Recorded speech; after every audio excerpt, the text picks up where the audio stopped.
Sir, in August, when the food minister spoke on the food debate, he underlined the necessity for a clear demarcation between the functions of the Union Food Ministry and the food departments in the states.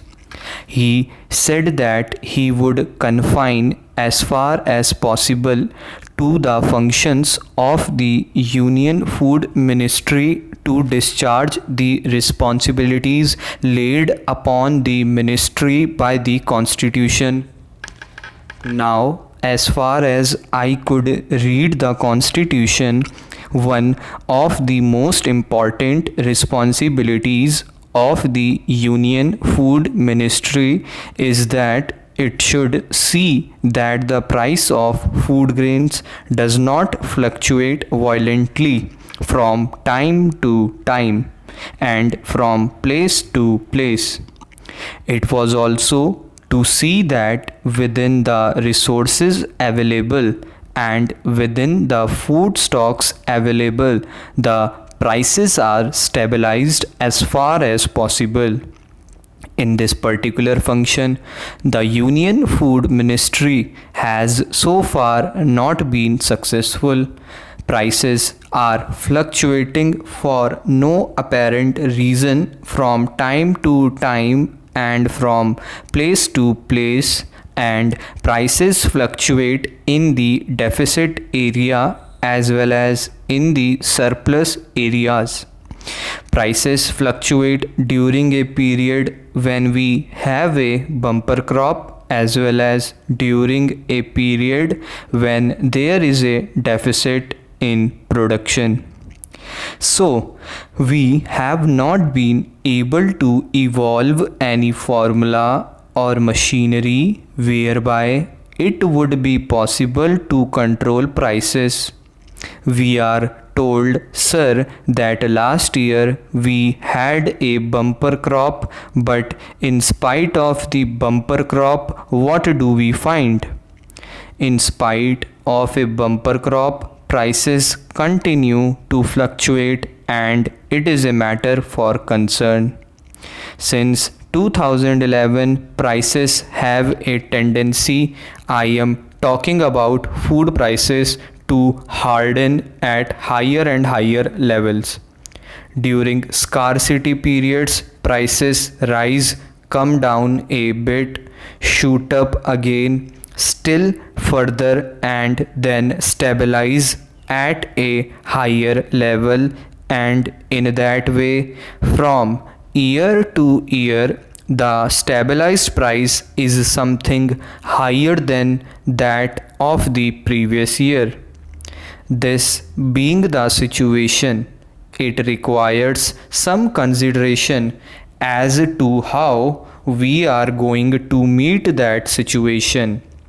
I was trying very hard to hear what the food minister had to say, but I did not find a single suggestion in the entire speech about the manner in which the food ministry intended to tackle this problem. We have been told that the wholesale trading in food grains by the state was a means to an end. Sir, the food minister the other day rightly pointed out that ultimately it is the production which is the key to the solution of the food problem.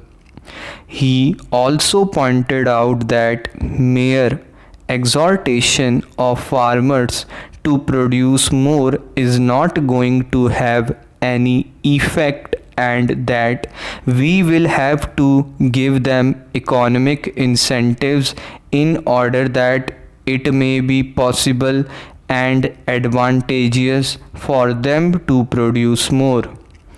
As far as economic incentives are concerned, he said that he was thinking of establishing a statutory committee to go into the question of food prices.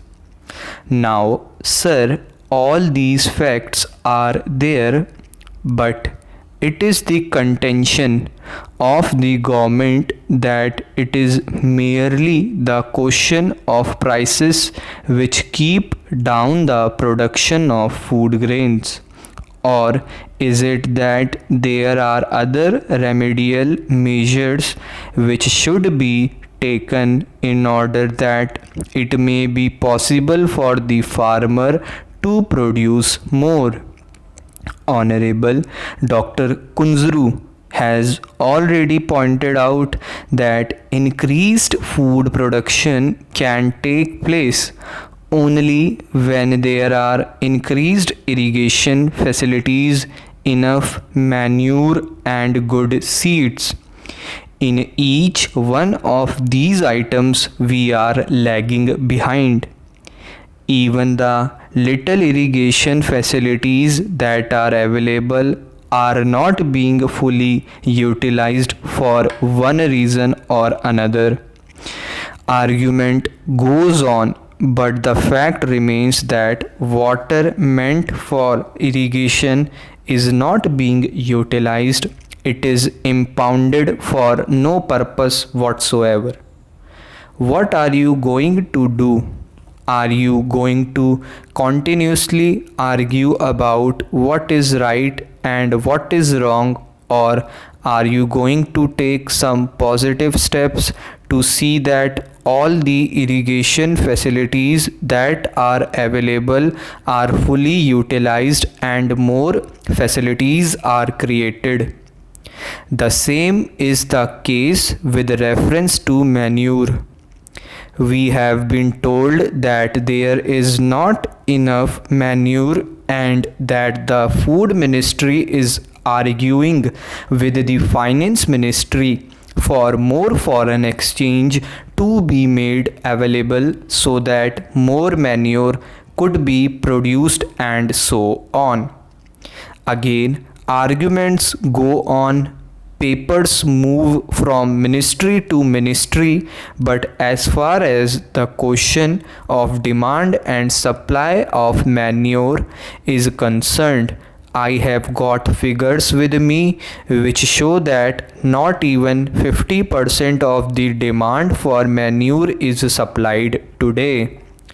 What are you going to do about that? These are problems as far as production is concerned, but to my mind, the still more important problem is the problem of organization in the rural areas.